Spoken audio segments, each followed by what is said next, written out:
Muito boa noite a todos, sejam muito bem-vindos a mais um NAFAD Web, e hoje é um NAFAD Web super especial, que a gente está fazendo depois de uma semana do adiamento da data anterior. Muito obrigado a todos pela paciência, pela compreensão, sejam todos muito bem-vindos.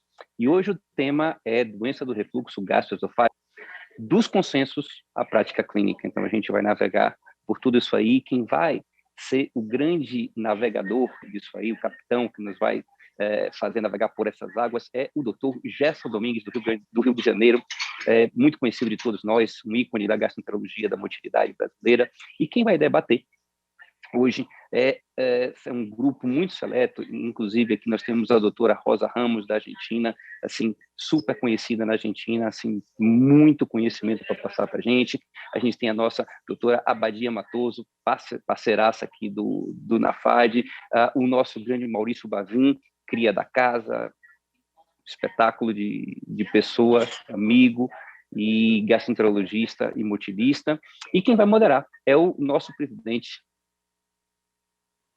Ricardo Viebig, de São Paulo. E eu tenho a honra de lembrar da Apsen, farmacêutica da Lácer, biomédica, e o apoio institucional, que é sempre muito importante, da nossa Federação Mãe de Gastroenterologia, nossa Sociedade Mãe de Motilidade Digestiva. Mais uma vez, um grande obrigado aqui para o Ricardo Viebig. Então, sem mais delongas, eu passo a palavra para o Fábio. Fábio, leva daí. Boa noite, queridos amigos, nafadianos de todo o Brasil. Sejam bem-vindos a uma noite espetacular, tão esperadas por todos nós da motilidade. Aqui hoje traremos para vocês o que há de mais moderno no raciocínio, na luz da ciência frente à prática clínica. Para isso, sempre a gente tentou trazer, mas por não conseguir anteriormente uma vaga na agenda dele, conseguimos trazer hoje o nosso querido Gerson, um amigo de todos nós, um mestre dentro da motilidade brasileira, hoje liderando toda essa parte científica da FBG, está reformulando, revolucionando a parte científica de todos nós. Parabéns, Gerson, pelo curso brilhante. As segundas-feiras, eu acho que a gente não teve nada descritivo no Brasil com relação a isso. Para todos vocês, teremos depois um grande debate. Então, muito obrigado por todos vocês estarem aqui e vou chamar rápido o nosso Gerson, porque nós temos muito o que debater hoje, tá bom? Venham conosco para esse mundo da motilidade, amigos. Boa noite a todos os colegas. Queria agradecer ao NAFAD o convite, é um prazer, uma honra estar aqui com vocês. Maurício, Abadia, Rosa, Fábio, Ricardo, Carlos, obrigado ao Galvão também pelo convite. Hoje é uma noite que me deixa assim, bastante satisfeito, porque é uma oportunidade que a gente tem um tempo maior para discutir alguns aspectos dos consensos relacionados à doença do refluxo, e que eu espero que após a minha apresentação seja bastante produtiva aí a nossa discussão. Eu vou começar compartilhando a apresentação. Eu não tenho conflitos de interesse para essa apresentação.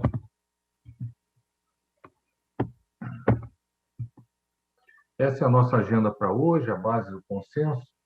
E aí eu vou me referir... na verdade, eu vou passear por todos os consensos, mas eu vou me fixar mais no consenso de Lyon, com as suas principais modificações que ele nos trouxe, fazer uma análise crítica dessas modificações e depois a mensagem para cá. Vamos começar com um caso clínico, que é o nosso caso assim, da nossa prática diária mesmo. É um paciente do sexo masculino, 55 anos, casado, engenheiro, cuja queixa principal é a azia. História da doença atual, há 10 anos com queixas de pirose e regurgitação, fazendo uso irregular de antiácidos conforme a demanda, para alívio dos sintomas. Mais preocupado com a sua evolução clínica, há 3 meses procurou assistência médica quando foi solicitada uma endoscopia digestiva alta que revelou a presença de esofagite grau B de Los Angeles. Foi medicado com IBP regularmente e, nesse momento, está assintomático. Esse é um caso que eu vou, a partir daí, a nossa discussão, e é um caso da nossa prática. Certamente todos vocês na audiência já teve um caso desse no consultório ou no ambulatório. Essa é a endoscopia digestiva do paciente, que mostra ali uma erosão maior que 5 milímetros, portanto, tem uma esofagite erosiva, grau B de Los Angeles. Por que existem tantos consensos sobre a doença do refluxo? Porque a doença do refluxo é uma doença muito prevalente, né? Prevalente no mundo inteiro, ela tem distribuição mundial. Essa prevalência varia, é mais no mundo ocidental do que no mundo oriental. No Brasil, isso está em torno de 12%, e, portanto, dentre as doenças da gastroenterologia, ela certamente está entre as 3 primeiras em frequência nos nossos ambulatórios e consultórios. O consenso de Lyon é o nosso último consenso com relação ao diagnóstico da doença do refluxo, que teve como objetivo primário determinar as indicações modernas para os testes esofágicos na doença do refluxo gastroesofágico, já que, vamos dizer assim, nas últimas 2 décadas, eu posso dizer, houve um avanço na tecnologia com relação a esses diagnósticos, a implementação da impedância manometria, depois com a impedância pegametria e, por fim, a manometria esofágica de alta resolução. Esse consenso não foi feito assim no chute, não. Eles começaram a se reunir em 2014 e, após múltiplas reuniões, em 2018, então, foi formulado o documento que se deu o nome de Consenso de Lyon, que aconteceu exatamente na cidade de Lyon, na França. Agora, esses próximos 2 slides não é exatamente uma crítica ao consenso, mas uma observação, né? Quem participou desse consenso foram 5 americanos e 15 europeus, distribuídos ali entre França, Holanda, Bélgica e Suíça. Consenso que se pretende ser mundial, nós não temos representantes do Canadá, do México, América do Sul, África, Eurásia e Austrália. Então, fica aí essa observação, né, que parece que a concentração do conhecimento está detida na mão de poucos, né? Não temos ninguém do México, do Brasil, da Argentina. Quais são os fatores que podem influenciar a composição dos consensos, de diretrizes e recomendações? Em primeiro lugar, sem dúvida nenhuma, eu acho que tem que se considerar a expertise dos participantes desse consenso. Mas, como esse consenso não é realizado por palmeiras, esse consenso é realizado por seres humanos, existem também as relações. E o networking pode influenciar a escolha das pessoas, assim como as características políticas de determinados centros, de determinadas pessoas, assim como, assim, de uma maneira menos glamourosa, os interesses pessoais. Isso tudo faz parte do contexto da vida dos seres humanos e é assim que os consensos acabam sendo formados. Por que a gente tem que tratar esses pacientes? Porque a função básica de nós, que somos médicos, é aliviar os sintomas, né? E os sintomas esofágicos, eles vão estar presentes na doença do refluxo, nos processos motores e da mucosa, né? E aí, por exemplo, a calase, esofagite eosinofílica, na doença estrutural, câncer de esôfago, e também na doença funcional. Acho que o maior exemplo seria a pirose funcional. Mas, sem dúvida nenhuma, a doença do refluxo gastroesofágico ocupa aí o primeiro lugar na geração desses sintomas esofágicos dos nossos pacientes. Esse diagnóstico da doença do refluxo ele pode ser baseado apenas em sintomas, então, portanto, seria um diagnóstico empírico, e o teste terapêutico teria um papel aí que é já sobejamente conhecido de todos nós há mais de 20 anos. Mas ele também pode ser fundamentado, e essa fundamentação passa pela clínica do paciente, sintomas, mas, de preferência, o melhor dos mundos é aquele onde você faz endoscopia e encontra lesões na mucosa esofágica, quer seja esofagite, quer seja o Barrett ou uma úlcera do esôfago, por exemplo. E, quando isso não acontece, nós temos a pH-metria, onde a gente vai avaliar a exposição esofágica excessiva ao ácido, associado a defeitos anatômicos ou fisiológicos das junções esofogástricas, defeitos da peristalse, e aí, hoje em dia, a manometria de alta resolução nos ajuda bastante na identificação dessas alterações. Na verdade, a manometria convencional também já ajudava, mas com a alta resolução ficou mais dedicado, ficou mais específico a identificação desses defeitos. Outros determinantes que são secundários, eu poderia dizer assim, seria o número dos episódios de refluxo, a extensão proximal do refluxo. A gente sabe que a espessura do epitélio proximal é menor e, portanto, há uma maior exposição das terminações nervosas da submucosa.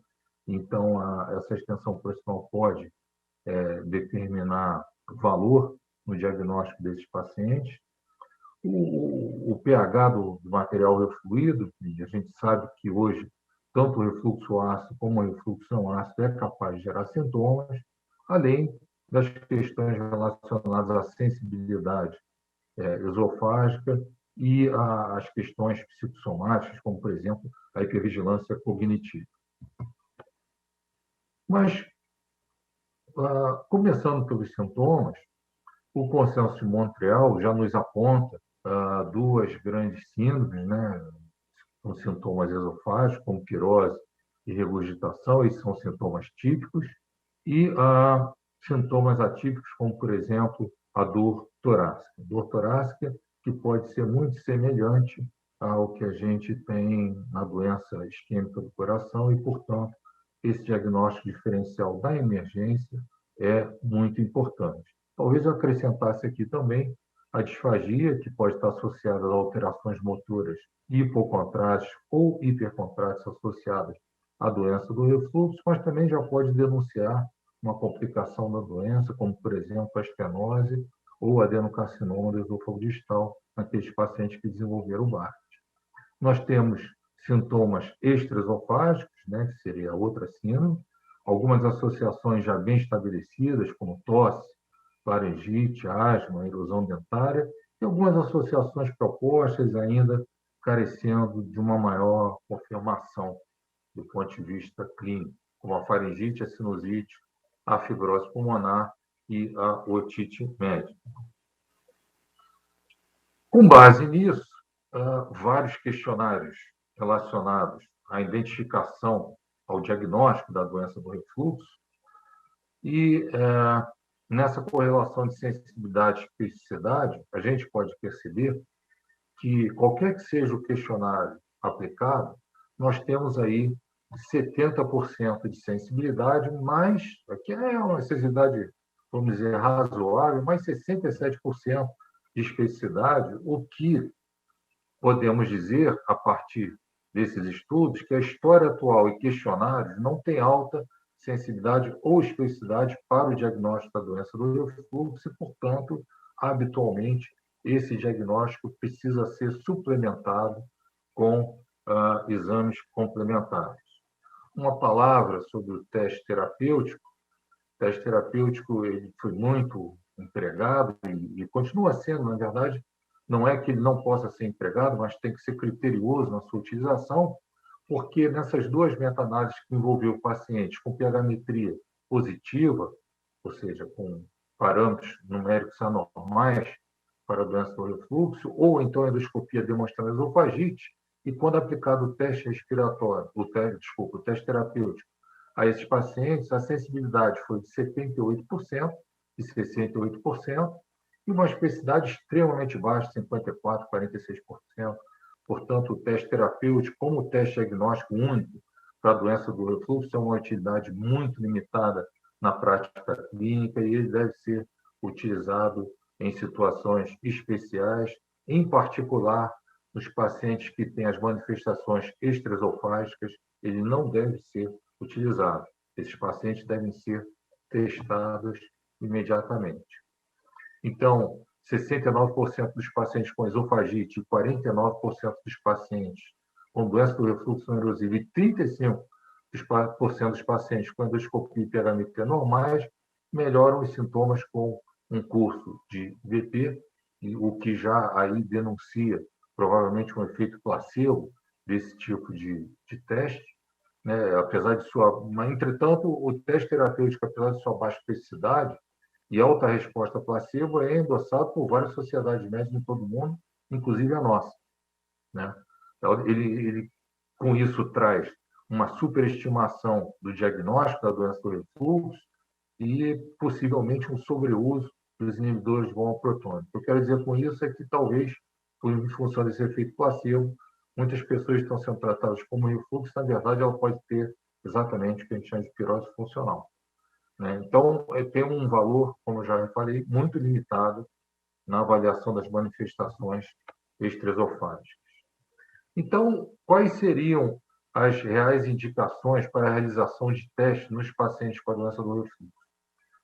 Quando existe a falha do tratamento, né, e isso me parece assim, bastante óbvio, né, se o paciente está sendo tratado e ele continua com queixas, é preciso um aprofundamento na sua investigação. Quando existe a incerteza diagnóstica, sobretudo naqueles pacientes com uma suposição de indicação cirúrgica, ou ainda no tratamento ou prevenção das complicações da doença do refluxo. Então, os testes servem para confirmar a presença do refluxo, para afastar a doença do refluxo, ou então, de maneira assim, de ordem prática, não concluir se o paciente tem refluxo definitivamente ou não.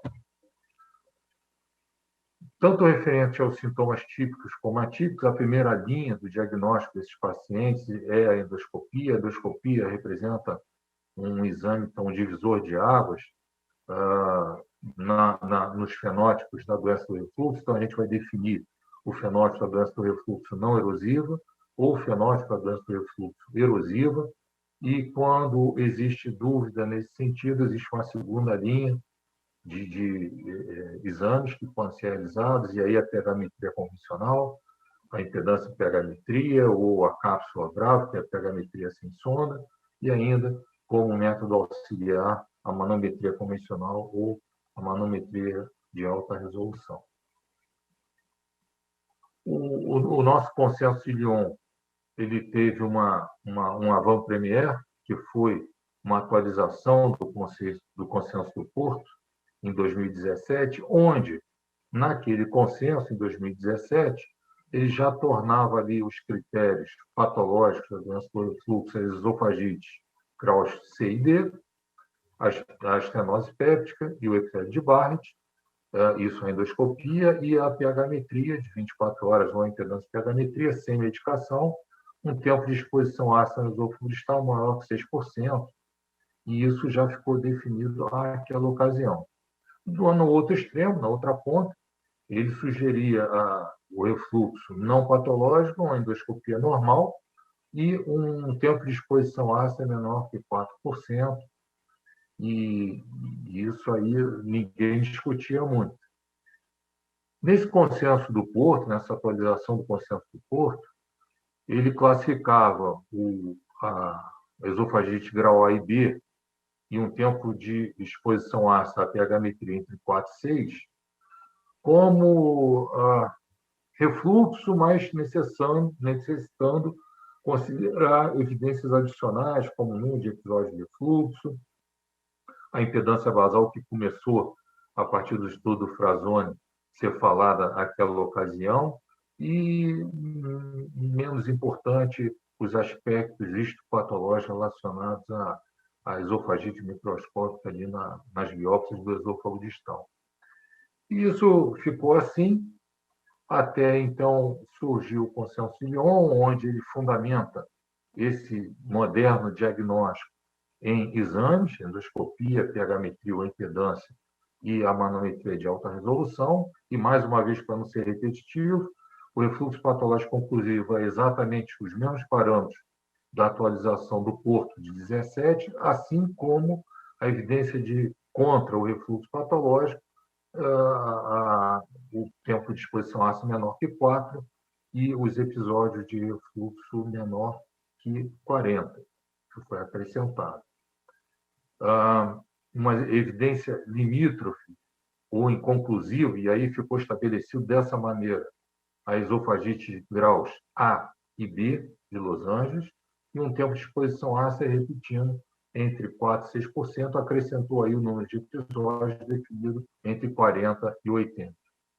Como evidências de suporte, a biópsia endoscópica, mostrando alterações na histopatologia e, mais recentemente, a impedância de mucosa, e a pH-metria, a impedância pH-metria, e falando mais especificamente da impedância pH-metria, a gente tem aí alterações com relação à impedância basal noturna, que vai estar diminuída, ou então o PSPW, que vai estar diminuído também, um abaixo de 2.282 homens e o outro menor que 61%. A associação refluxo-sintoma, com quanto a gente saiba das interferências que pode ter na prática com relação ao paciente anotar precisamente esses sintomas, mas ainda assim continua sendo extremamente válida e importante no diagnóstico desses pacientes. A manometria de alta resolução entra também como uma evidência de suporte coadjuvante, onde a gente pode ter aí alterações que sugerem uma maior facilidade do refluxo, como a hipotensão do esfíncter esofágico inferior, a presença da hernia de hiato, pelo fenômeno de superimposição do refluxo ou do refluxo, e ainda os eventos de hipomotilidade que prolongam o clearance esofágico desses pacientes e que pode determinar aí um maior tempo de exposição por deficiência desse mecanismo de defesa. E aí não precisa falar que outros autores aceitam de maneira tranquila, eu posso dizer, essas recomendações e começa então a suscitar uma série de estudos repetitivos, onde é aplicado os critérios do consenso de Lyon, e nesse aqui, por exemplo, a resposta ao IBP, quando você tem esofagite grau IC, a resposta é alta, quando a doença do refluxo não erosivo verdadeira, a resposta é alta, intermediária, e claro que na hipersensibilidade ao refluxo natural funcional, a tendência disso é diminuir. Mas o que eu queria, na verdade, era fazer um detalhamento maior desse consenso e depois para a gente colocar em discussão. O refluxo patológico conclusivo, esofagite grau C e D, longa estenose péptica, eu acho que é consenso entre nós que não precisava o consenso de não dizer isso, né? Eu não sei quem poderia duvidar que esses 3 aspectos da doença do refluxo não seriam conclusivos da doença do refluxo. Por outro lado, a esofagite grau A e B é um ponto assim um pouco mais nevrálgico. E a gente vai considerar que a maioria dos pacientes tem a doença do refluxo não erosivo, estou falando de 70%, e a maioria dos pacientes não tem esofagite grau C e D. A maioria dos pacientes tem esofagite grau A e B, né? A confusão começa um pouco por a gente identificar em estudos de controles assintomáticos que a esofagite grau A vai estar presente em até 7,5% desses pacientes. E a esofagite grau B, eu tive a oportunidade, mais ou menos uns 2 meses atrás, estar numa mesa redonda com o Prakash Gwali, que é o mentor do Consenso de Lyon, o primeiro autor, e eu perguntei para ele, olha, esofagite grau B, doente com pirose, regurgitação, porque tem um doente no meio desses exames, que ele vai te dizer que tem pirose e regurgitação que melhorou com o IBP, por exemplo. Ele não tem a doença do refluxo? Não, o problema é que quando a gente fez o consenso, a gente percebeu que tinha muita variabilidade interobservador para esofagite grau A e B. Pode ser o refluxo, sim, mas dada essa variabilidade, a gente preferiu deixar como uma evidência limítrofe, inconclusiva, principalmente naqueles pacientes que teriam aí que submeter à cirurgia. Mas aí, nesses pacientes, aqueles que melhoram com o IBP, você considera que é importante a pH-metria pré-operatória para cirurgia anti-refluxo? Ele falou que é um caso a caso, precisa ser visto. Então, na verdade, essa discussão existe e não é só da nossa parte, né? Esse última publicação do Katska, do ano passado, com relação à análise crítica do consenso de Lyon, que ele fez também, o que ele deixa claro é que quando a esofagite grau B de Los Angeles é adequadamente classificada, ou seja, aí vai depender da capacidade do endoscopista de definir se é A ou B. É definitiva evidência para o diagnóstico da doença do refluxo e é da mesma maneira que eu penso, sobretudo naqueles pacientes com sintomas típicos e que melhoraram com o inibidor da bomba protônica. A histopatologia, a microscopia eletrônica. A microscopia eletrônica é objeto de pesquisa, não é? Não está disponível na prática clínica. A impedância de mucosa, ela começa a ser utilizada nos Estados Unidos, ela foi aprovada pelo FDA para a sua utilização, e hoje em dia ela foi modernizada, ela consiste num balão com complacência infinita, onde existe sensores de impedância.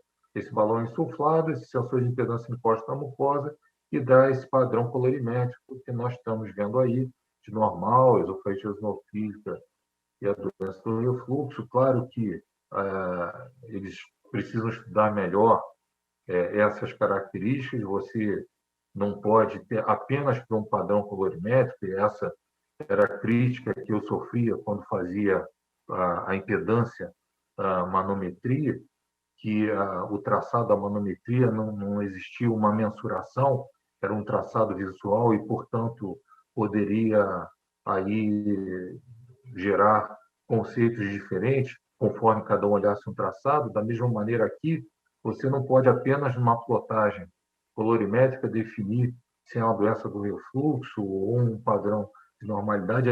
Isso é preciso, de alguma maneira, ser quantificado e, portanto, tem que haver um padrão de normalidade dentro desse contexto, a exemplo do que nós temos na manometria de alta resolução, que é uma plotagem colorimétrica, mas é mensurável, né?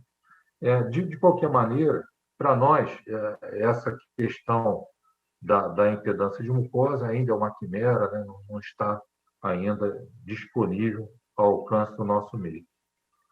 Quando a gente passa para pH-metria ou a impedância pH-metria, claro que uma exposição maior que 6% é refluxo patológico conclusivo.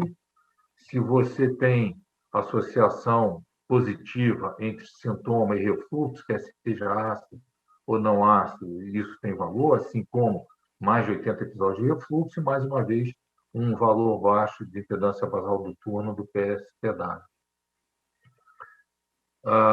Por outro lado, a evidência contra o refluxo patológico também está bem estabelecida, e aqui fica a questão da evidência limítrofe, né, entre 4 e 6, e aí eu acho que também é uma questão de análise caso a caso, dependendo da clínica do paciente, qual é a resposta dele IBP. Nesse sentido, o índice de sintomas ajuda muito. Observe nesse estudo de pacientes sintomáticos, mas com pH-metria negativa, eles vão responder menos ao IBP do que aqueles com exposição ácida, anormal ou PAS positivo. Observe que quando o paciente tem pH-metria normal e índice de sintomas positivo ou probabilidade de associação de sintomas positivos, a resposta do IBP é muito melhor, por exemplo, do que aquele paciente que tem apenas hipersensibilidade visceral. É muito melhor, mas paciente com hipersensibilidade visceral tem uma resposta pior, mas não é inexistente, como a gente pode perceber aí. Então, a conclusão desse estudo é que, quando presente a associação refluxo-sintoma, há uma pH-metria anormal, isso aumenta a confiança no desfecho positivo do tratamento desses pacientes. Então, aqui é a mensuração do PSPW, que é a presença de um refluxo, determinado aqui pela curva ascendente, pela queda do valor de impedância ascendente, e depois seguido de uma deglutição no espaço de 30 segundos, e a impedância basal noturna, que é medida em 3 períodos diferentes de 10 minutos, que pode ser só no último canal, pode pegar os 2 últimos canais, aqui está no último canal, e isso vai dar um valor em ohms que, abaixo de 2.282, vai revelar para a gente a presença do refluxo. A acurácia desses 2 parâmetros introduzidos recentemente na impedância pH-metria é bastante interessante. Observem na coluna de baixo, onde tem pH-metria negativa, com índice de sintomas negativos em pacientes com a doença do refluxo não erosivo, mas que responderam ao IBP, a acurácia chega a 82% e a 76% da impedância basal noturna.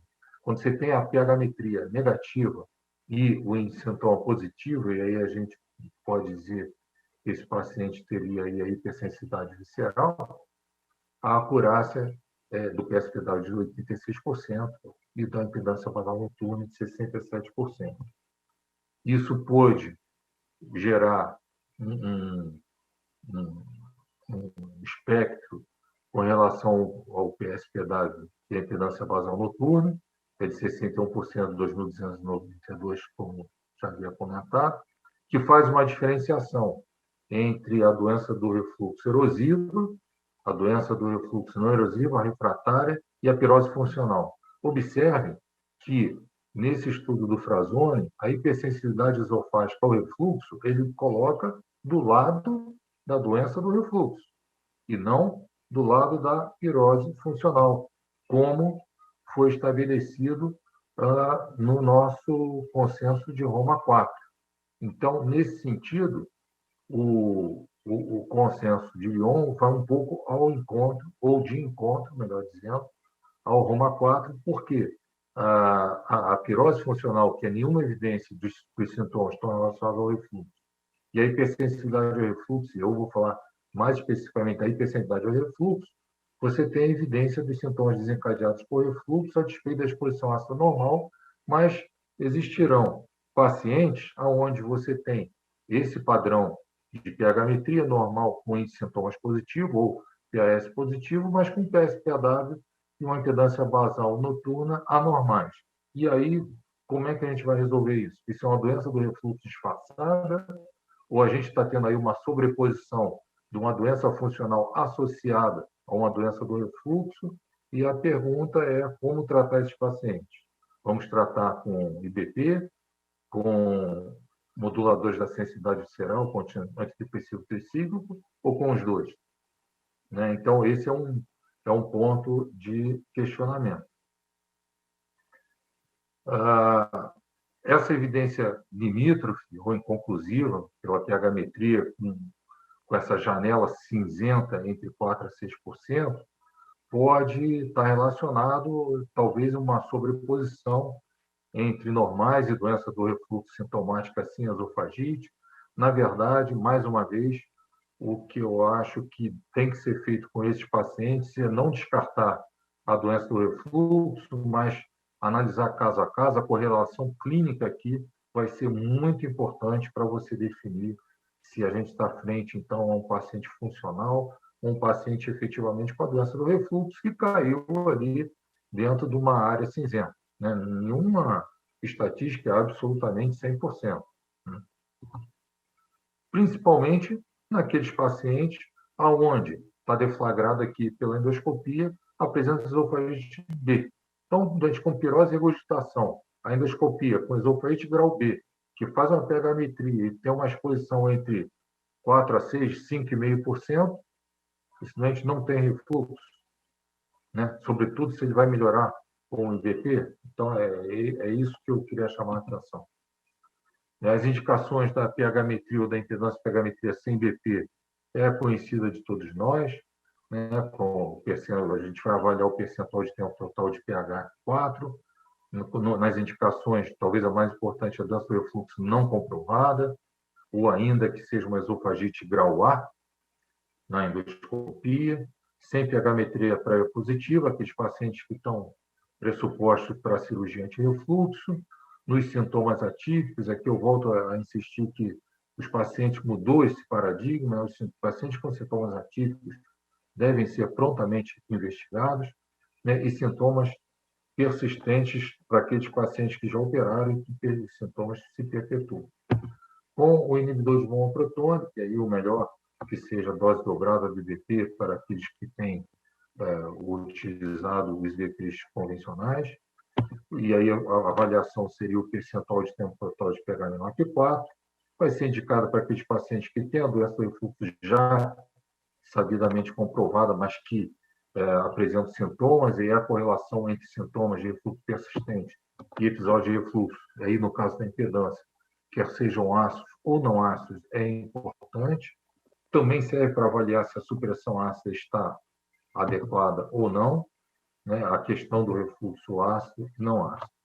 A manometria de alta resolução, ela tem um papel que reforça a possibilidade da doença do refluxo, como é o caso do esfíncter esofágico inferior hipotenso, a presença de hernia atal mais volumosa, com uma separação mais importante da crura diafragmática do esfíncter esofágico inferior, e os processos hipocontráteis do esôfago. Entretanto, me parece que, dentro do diagnóstico da doença do refluxo, o mais importante da manometria de alta resolução é exatamente descartar a possibilidade de acalase. A gente sabe que pirose e regurgitação pode ser uma manifestação atípica da acalásia, e a manometria é mister no cumprimento desse papel, dessa separação, nesse diagnóstico diferencial entre a doença do refluxo e a acalase. Então, se a gente for observar os mecanismos que geram os sintomas na doença do refluxo, a gente pode observar que o ácido ele vai ser importante na geração de que síndromes clínicas relacionadas à doença do refluxo? A doença não erosiva com pH-metria positiva, nas esofagites, quer seja de grau baixo ou grau alto, no Barrett, na regurgitação, quando a regurgitação é um sintoma dominante. Mas observem que fatores não esofágicos vão ser importantes, aqui marcado em rosa, na hipersensibilidade ao refluxo, na tirose funcional, na dor torácica e nas manifestações extraesofágicas, como é o caso aqui da laringite. Então, isso fica bem claro que o ácido ele vai estar sendo o principal mecanismo responsável exatamente no que a gente conhece como doença do refluxo verdadeira, né? O refluxo não ácido, ou levemente ácido, ele vai estar presente em algumas situações clínicas, né? Isso pode cumprir até entre 15% a 30% desses pacientes, mas a sensibilidade visceral e fatores extraesofágicos eles vão ser muito importantes nos quadros funcionais, naqueles onde as manifestações atípicas estarão presentes. Observem que, quando a manifestação atípica claramente não está associada com sintomas objetivos da doença do refluxo, esses fatores não esofágicos aumentam muito em importância e o refluxo ácido diminui de maneira considerável em contraposição aos pacientes que, ainda que tenham sintomas, como, por exemplo, dor torácica, mas quando associada à pirose e regurgitação, o ácido assume um papel relevante, por exemplo, no diagnóstico da dor torácica. Isso tem reflexo na eficácia do nosso tratamento, que é fundamentalmente com os inibidores da bomba protônica, a resposta aos sintomas típicos e aos pacientes que têm esofagite é muito superior em relação aos pacientes que não apresentam essas manifestações, como é o caso dos pacientes com sintomas atípicos de dor torácica, e observe que existe uma diferença na dor torácica com relação à resposta ao tratamento, quando eles têm, além da dor torácica, sinais objetivos da doença do refluxo, e quando não tem, da ordem de 74,2% para 29%. Observe que o efeito placebo aqui a seta marcada em azul, é muito mais significativo nesses pacientes. Da mesma maneira, com a tosse crônica. A tosse crônica é um problema, porque com ou sem sinais objetivos da doença do refluxo, a resposta é apenas 1/3 dos pacientes. Então, é um sintoma que precisa ser avaliado por multidisciplinaridade. A gente sabe que a alergia, a bronquite crônica, asma, sinusite crônica, abuso excessivo da voz, tabagismo, alcoolismo, tudo isso, o uso de drogas como os inibidores da EPA, tudo isso são fatores que podem ser coadjuvantes na perpetuação da tosse crônica. Então, na verdade, o refluxo é apenas um segmento que pode estar presente nesses pacientes. Na laringite e refluxo na asma, então, nem falar, né, a resposta ao tratamento desses pacientes se aproxima do placebo. Placebo e IBP é praticamente a mesma coisa, e IBP em dose dobrada. Então, portanto, consideração criteriosa no tratamento desses pacientes quando os testes esofágicos são negativos. Para terminar, eu gostaria de dizer que nós tivemos já o Roma 1, 2, 3 e 4, o Baveno já está no 7, e o nosso consenso de ON, que foi o primeiro, vai precisar ter o consenso de ON 2, que pode ser na cidade de ON de novo, no ano de 2000, que eu não sei quando vai ser. Então, queria agradecer a atenção de todos e me colocar aí à disposição para perguntas. Muito obrigado. Nós que agradecemos, Gerson. Brilhante, maravilhosa apresentação. Tá? Daqui a pouco você vai ser chamado